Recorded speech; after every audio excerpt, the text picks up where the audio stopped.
And we start this afternoon with the future of the war-torn country of Syria. The United Nations Security Council is meeting this week to discuss the ongoing Syrian crisis. The UN calls the talk Syrian-owned and Syria-led in an effort to pave the way for reforms and possible elections. Meanwhile, Russia and Turkey are getting ready they're going to begin joint patrols in Syria. Now, for more, we bring in RT correspondent Sara Montes to break it all down. A lot going on, Sara. That's right. Well, Steve, because there are several armies in Syria, this makes the situation a little bit more complicated.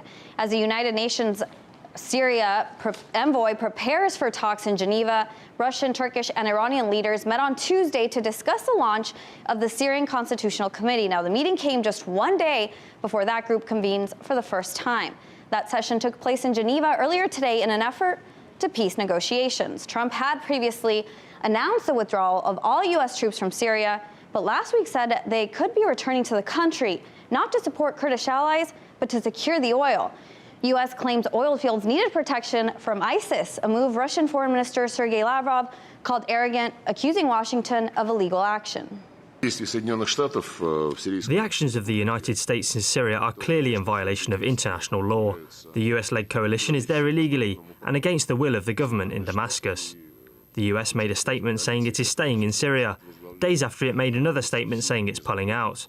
And even those who left for Iraq are now coming back to Syria to save the oil fields from ISIL.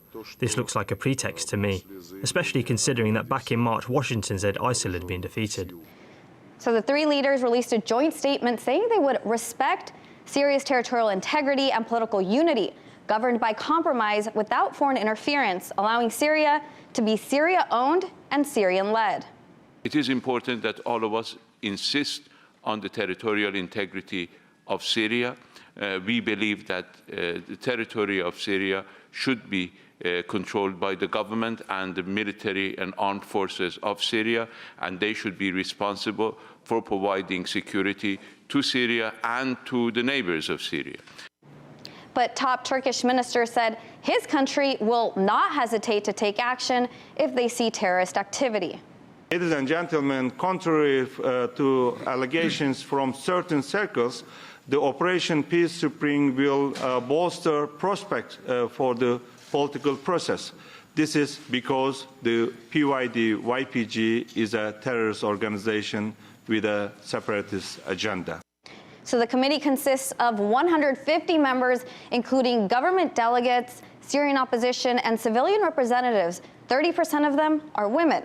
Now, this is while Turkish President Erdogan announced today that Russia and Turkey agreed to begin patrols in northern Syria Wednesday afternoon to ensure safety in the region. This also comes after a meeting between the leaders of the two countries last week, where Putin and Erdogan signed a memorandum of understanding. Steve, it remains unclear how the UN meetings will go this week, or if the existing 2012 Syrian constitution will be redrafted, or whether they'll have to start completely from scratch. But either way, there's some room and some hope for some sort of solution through this dialogue. All right, thank you very much, Sara. Thank you, Steve. It's hard to clear through the debris and get right down to the nitty-gritty that is real news. New details are coming to light in the case of Jeffrey Epstein as more spread between the 2-year Treasury yield and the 10-year Treasury yield. Several hundred students are staging a sit-in. The Amazon rainforest, and the blame game is underway. It's time for RT America. So go ahead and hit that subscribe button.